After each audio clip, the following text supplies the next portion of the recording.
everyone, welcome to These Guys Got Next. I'm Elijah Faafew, as always, joined by my basketball aficionado, Ravindu Pathirana, and Ravi in the NBA is back. Everything just feels right in the world again. How are you doing? How are you feeling now that the greatest sports, or one of the greatest sports on earth, is back in town? Yeah, I'm absolutely fantastic, Eli. Just really excited that the NBA is back. Like you said, it feels like everything's right again and feels like I'm whole again. Just being able to tune into the NBA, and what a way to start off this episode. Watching the Clippers this morning and off to a great start. The first win for the season, beating the Nuggets off the back of a couple of strong performances by Norman, Zoo, and even James Harden as well. I know you'd be excited with Powell being in your fantasy team. Hell yeah, I'm stoked with Powell's performance, 37 points. I think we purposely planned the recording of this podcast just so the Clippers would have a win on the board before we actually recorded, so good to see the Clippers start their season okay, I guess. But one team that has started off strong, and we'll just get straight into it, we don't waste time on this podcast, the Boston Celtics, defending champions. They mean business to start the year. I mean, what have you noticed from them in this opening week of competition? Yeah, I think like we mentioned, right, JT and JB came off firing, especially JT, the way he played, I think 37 points in the opener.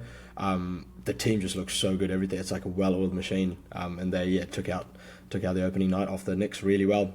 Just wanted to say, Xavier Tillman, over the last of this week anyway, looks really great as a backup centre just behind Al Horford in the absence of KP. What have you noticed about them? Yeah, I mean, even without Porzingis, who's going to be out for a little while to start the year, Al Horford is a solid backup to have a great veteran presence. But we saw with the Knicks on opening night, they couldn't handle that five-out offense that the Celtics have, where they've got pretty much their five starters who are able to shoot and stretch the floor. And I think we saw that at the back end of last season, how teams couldn't stop the Celtics in that regard. And it's the same thing here. And again, Jason Tatum, he was a bit disrespected during the off-season, him and Jaylen Brown. Now they're trying to prove a point once again as the defending champs. So very strong there for the Celtics, and I'm looking forward to the matchup against the Bucks they have tomorrow, I believe. So that's going to be an exciting time, exciting matchup ahead. On the other side, on opening night, the Lakers hosted the Timberwolves. JJ Redick, his first stint as head coach of the Lakers. He's doing quite well. He's been quite impressive in his short sample size so far with LA. Yeah, 100%. I think this looks like a completely different Lakers team compared to what we've seen. I think JJ's mind and his intricate knowledge about each play and how he does, as we've seen through the podcast, what he's done with LeBron, how he broke down each of those plays. I think this will be a fantastic addition. Something that really stood out to me was when he came out and said he wants the team to shoot between 40 and 53s a game. That's where the NBA is trending at the moment. But I think this will be a sensational addition. Another thing is they're running the offense through AD now, which is awesome. And this is what they should have done. AD as the main guy and LeBron supporting, especially at the later end of his career. And if AD stays healthy, he is going to have a massive season. Yeah, I guess one of the questions that comes up for me is who's going to be the third piece? For me, it's Austin Reeves, and I think I've been impressed so far with Austin Reeves so far. Again, it's a small sample size, so we can't judge off a couple of games to start the year, but Austin Reeves, for me, was always going to be the guy to step up and be that third piece, and I think he's done well in that regard so far. But then, we talk about big threes, and then there's everyone else. But I think guys like D'Lo and Rui, they also have to step up, and they have so far in the season. And just going back to JJ and some of the plays he's set up with this team, I think there was a video that I saw where there was one play where basically it ended with Austin Reeves running down the baseline for a dunk, but he got a give and go from AD. But before that, the lead up to that play, there were several passes, there was a couple of flare screens, which you're going to hear a lot with JJ Redick and what he set up for this offense. And it was just like beautiful play. Like that particular play, it was almost Spurs-like with Greg Popovich and those magical days of Ginobili and Parker. Like, I'm actually pretty excited to see what JJ Redick can conjure up as the season goes on, but there's still a long way to go for LA. But in terms of heading back to the Eastern Conference, we've got the Milwaukee Bucks and Giannis and Dame, the two superstars on that team. They've combined and stepped up really well to start the year, and then there's everyone else. So, what have you sort of seen from Giannis and Dame to start the season? I think they'll have a monster task ahead of them, just because like lack of depth. Like, I know I had them as the top four, but seeing how they performed so far, slight doubts, but I'm going to stick to my guns. Still going to be top four, and I think Dame's just going to have a bounce back season this season and show people, what Dame time actually means. Because it's been a couple of seasons since we've seen how good he is. The age, like you mentioned, Eli, like when we broke down the East, age is a concern for these guys. Well, I think Portis off the back looks good enough to support Dame and Giannis until Chris Middleton's back. But who do you think outside of K-Mid who's going to be that other option, for this Bucks team? Well, for me, it has to be Middleton because I can't see anyone else on that team stepping up. They actually had some quite underrated signings there. I don't think we brought up in our analysis, but Gary Trent Jr. and Taurean Prince, who can be solid contributors for this team, but I don't see them being the third option to help out the Bucks. It has to be Middleton, and Middleton's missing the start of the season because he's still recovering from his ankle surgery, so we're not too sure when he's going to be back. But I guess if you are a Bucks fan, then the way that Dame particularly has been playing so far to start the year, given what he experienced last season, then there's a lot of promising signs. But yeah, this was always the reason why I felt the Bucks wouldn't make the top four, just the lack of depth in that team. LaMelo Ball is someone who's really been exciting to start the season. He's back, he's healthy, he's got those ankle braces to help keep his legs together. So hopefully we see a full season from him. And I guess it comes in line with what you said about the Charlotte Hornets during our preseason predictions. Your prediction is looking good so far, Rav. Yeah, I'm definitely excited about this young team. What Melo's averaging 34 points a game. I mean, it's just 2 games sample size, but one thing that does kind of raise concerns for me is his inefficiency. There's quite a few TOs that he's had over the last 2 games, but if he can keep the ball handling, keep the ball on a string like he does, make those smarter reads, I think this team can go a long way. Brandon Miller's injured, he hurt his back in that opening game and he was out. So hopefully he comes back and gets a season underway alongside Melo. Shout out to Trey Mann as well, aka Allen Iverson 2.0, bringing back the baggy shorts, the headband. I think he's probably going to wear braids at some point, or he is wearing braids. I mean, he's bringing back that whole his early 2000s look that provides a bit of nostalgia for fans, but he's also balling on court. I don't want to say he plays like AI, but there's bits of him that there's bits of him that reminds me of AI, or maybe it's just the fit. Maybe I'm just blinded by the fit. But shout out to Trey Mann, but he's been a big contributor for Charlotte this season. The Pelicans and Dejounte Murray, some big injury news. Fractured his hand in his opening game for New Orleans. Looks like he's going to be out for 4 to 6 weeks. How do you think that's going to affect the Pelicans? Who steps up in place of Dejounte? I think it has to be BI, just based on the summer that he's had. Again, having that little bit of spite just to perform, especially the team wanted him traded before the end of the summer. But I think he's just got to be like, no, I am him, and kind of step up, which he did. He had that game win over Anthony.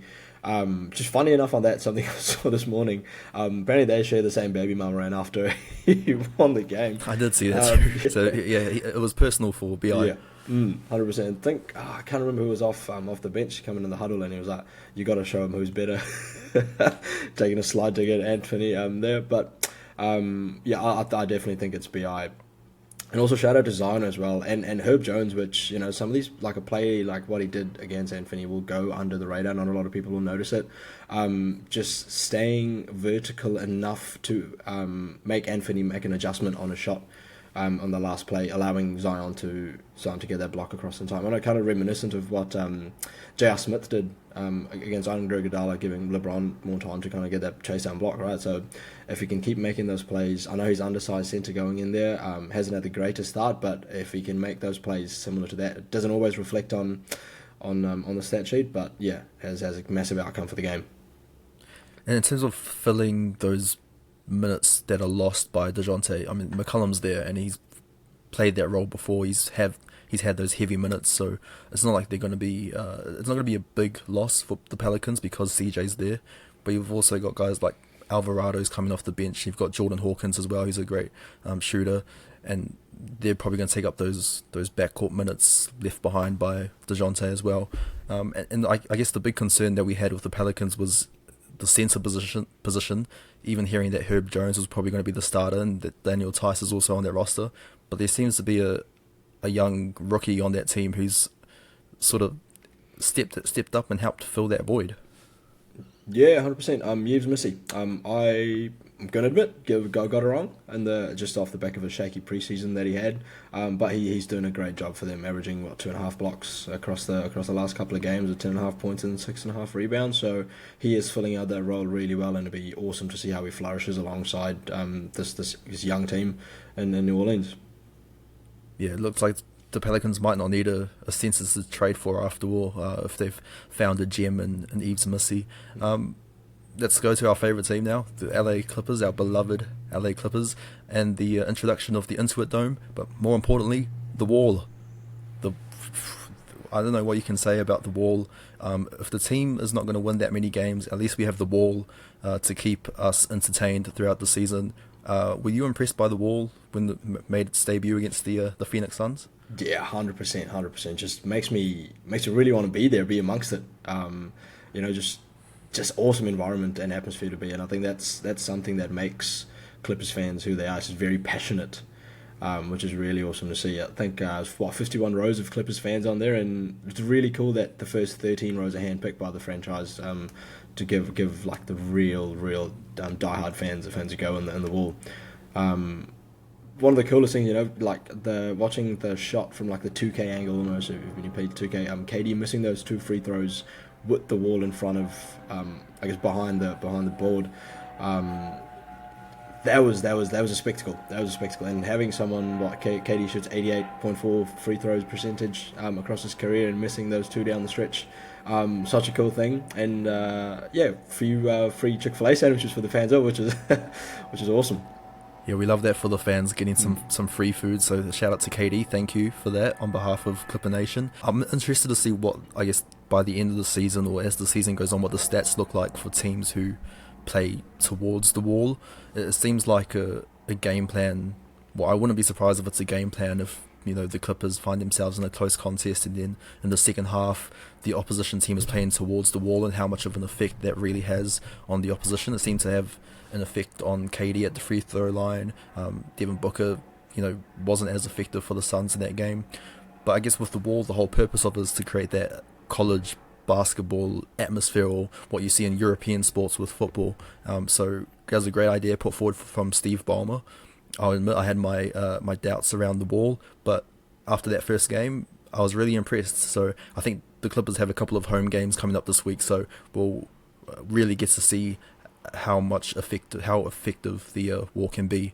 So looking forward to seeing that. Moving on to the Dallas Mavericks, Klay Thompson. What a strong debut. I think we had concerns about whether he still had it, whether he was going to be a good fit for this Mavs team, but he looked really good when he was paired up with Luka and Kyrie.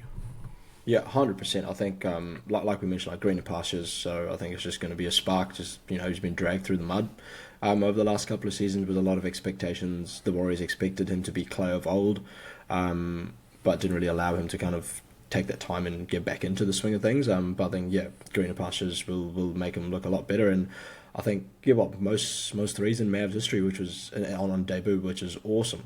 I think he's just going to get a lot of open threes. There was a couple of plays where I noticed like Luka handling the ball at the top of the key. Derek Lively comes in, sets that screen to his man. Klay, while this is going on, sets a back screen. I think it was to Wemby. Sets a back screen, and once Luka drove it towards the rim, drawing all that defense, and then Klay just stepped out to the right wing, and there was an easy open three. So as the season progresses, the team's going to gel more and kind of find each other's nuances, and that type of play will come more into effect and allowing just Klay to have a great season. I've got high hopes for this team going into the Western Conference Finals. So, yeah, see how they go.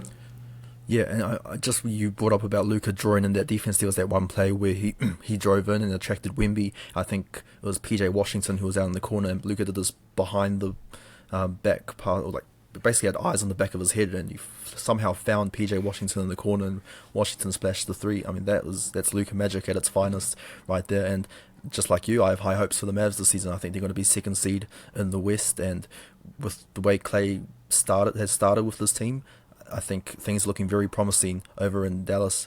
But let's look to the team who we think is going to be the top in the West, the OKC, Oklahoma City Thunder, rather. Chet Holmgren looked really good. We know Hartenstein's going to be out for a little bit of time to start the season, but Chet pretty much picking up where he left off from the back end of last season. What have you sort of noticed from OKC to start the season? I think, yeah, this solidifies him as a number one seed. Like, the Nuggets didn't look like the Nuggets, because we know that opening game, like, going into this, shooting was going to be an issue for them, especially with the departure of KCP. But I think, yeah, Chet's just stepped up. I think he's going to be an all-star this season, and potentially even take away the Defensive Player of the Year award, like you predicted, Eli.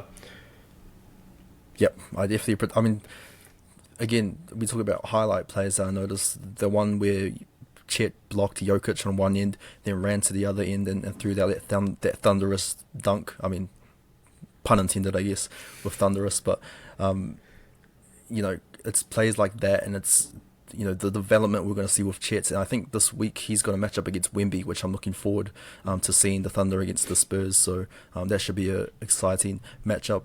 Golden State, they've got a new addition in their squad with Buddy Hield, pretty much filling in for that void left behind by Klay Thompson, and he filled it in quite easily, bruv.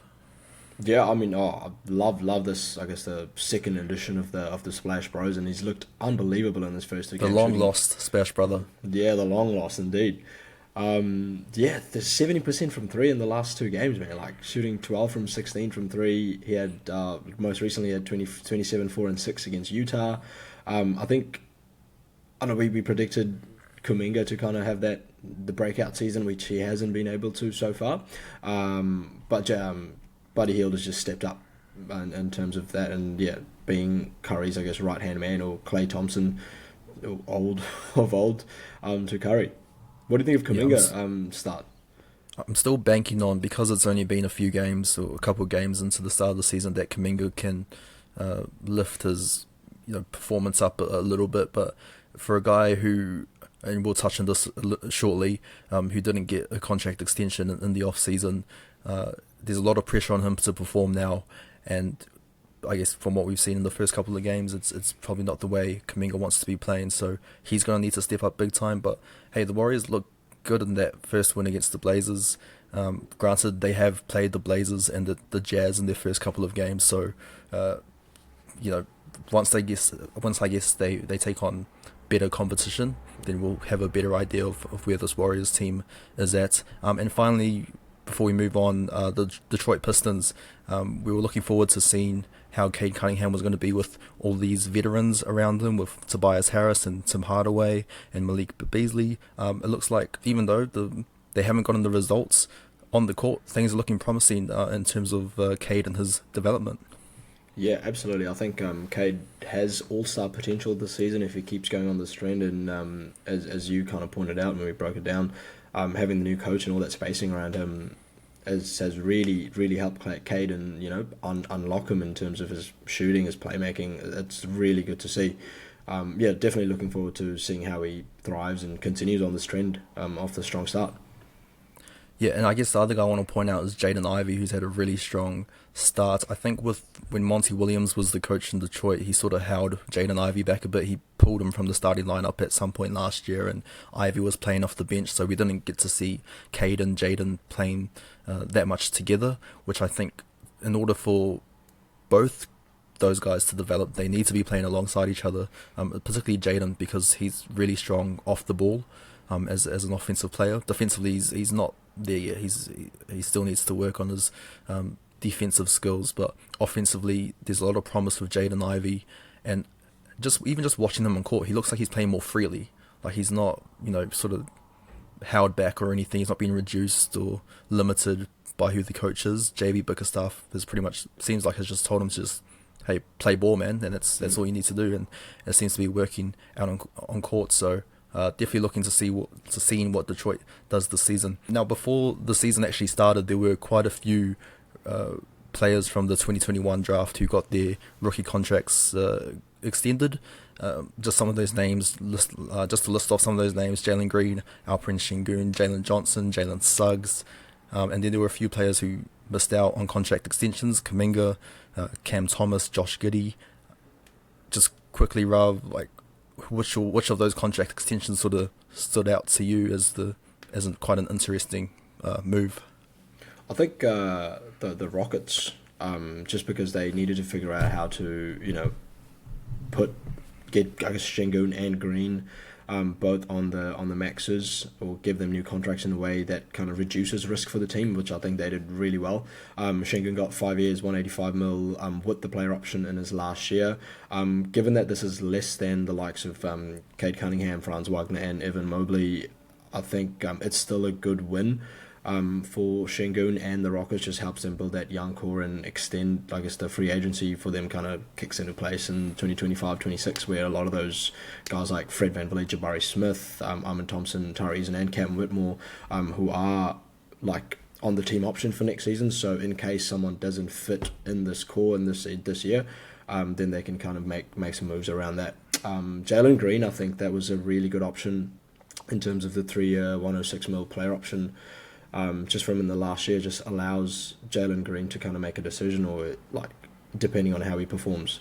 So I think Rockets kind of took the risk off themselves by giving the contract to these two guys. I think there's some great moves there. And just one thing, it seems like it was contract extension of the Jalens. A lot of Jalens on that list before Jay's getting the bag. Oh, Jalen's getting the bag. That's what we like to see, and I'm glad that guys like Jalen Suggs and Jalen Johnson got their money's worth as well. I think they're two guys who are really promising in the East. I guess with these rookie scale contracts, it's so hard.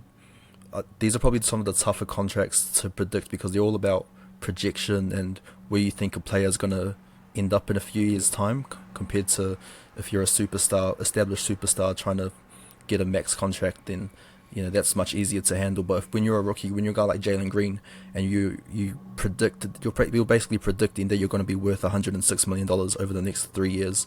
So that contract length and the money given to him is a sign of Jalen pretty much telling the Rockets, hey, this is what I think I'm worth. And the Rockets are pretty much doing the same thing. So I think they were able to meet in the middle a little bit with that contract extension. And that's sort of leads me as to why Jonathan Kuminga isn't getting his contract extension. I think, from what I've read and understand, Jonathan Kuminga and his team, they feel that he's worth that near max contract level, the same tier as guys like Scotty Barnes and Franz Wagner. Right now, is Kuminga on the same level as those two? No. Can he be? He definitely can, but I think the Warriors didn't want to take that risk right now, and they're pretty much leaving it to this season, to letting JK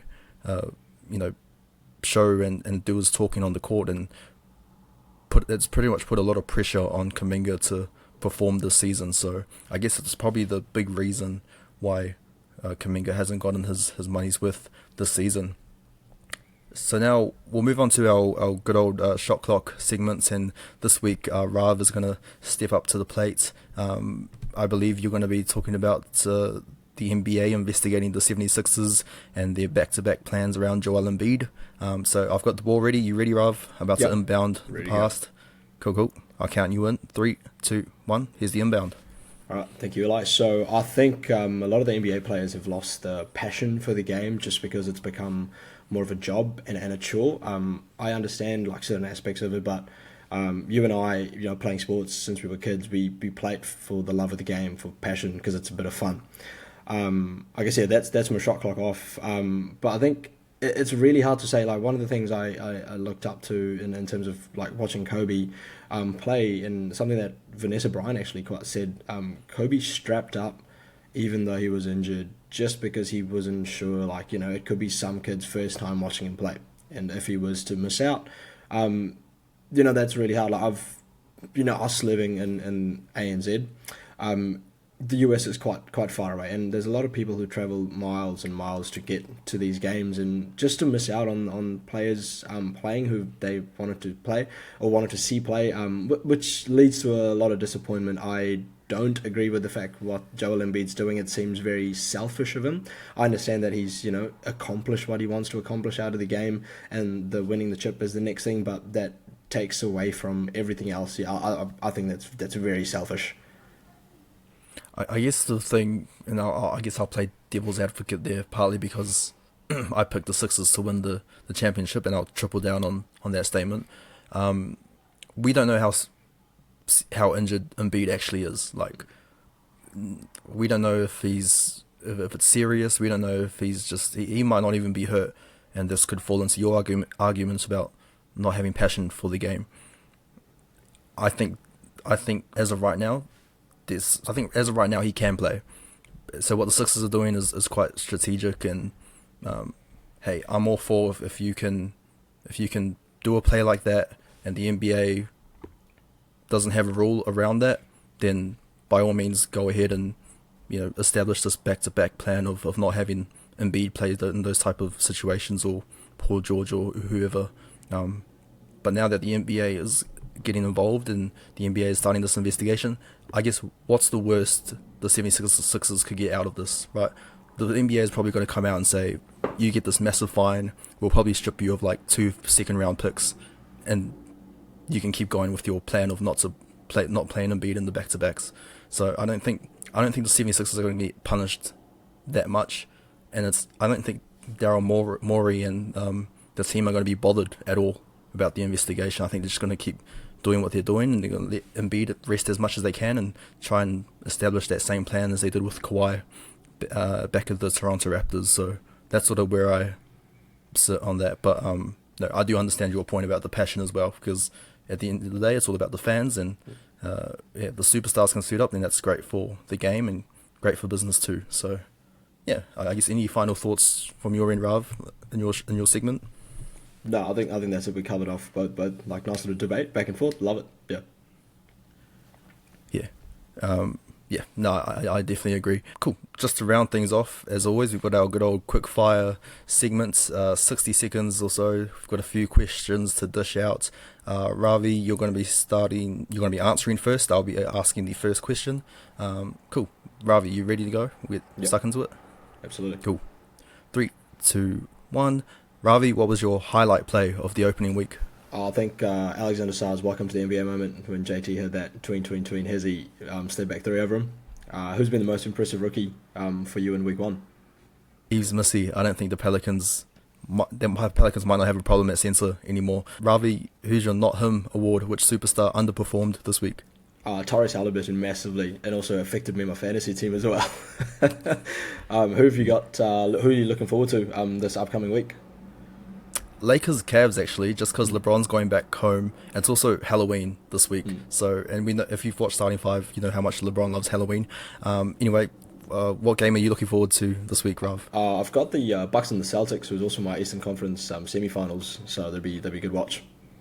Cool, nice early taste there. And as always, we finish on time, and that's pretty much our wrap of the opening week of the NBA season. We're pretty much going to be doing this on a weekly basis, so hopefully you guys can tune in on Spotify or YouTube or wherever you guys can. But thanks again, Rav, for joining me this week as always. Until then, we got next and Matua.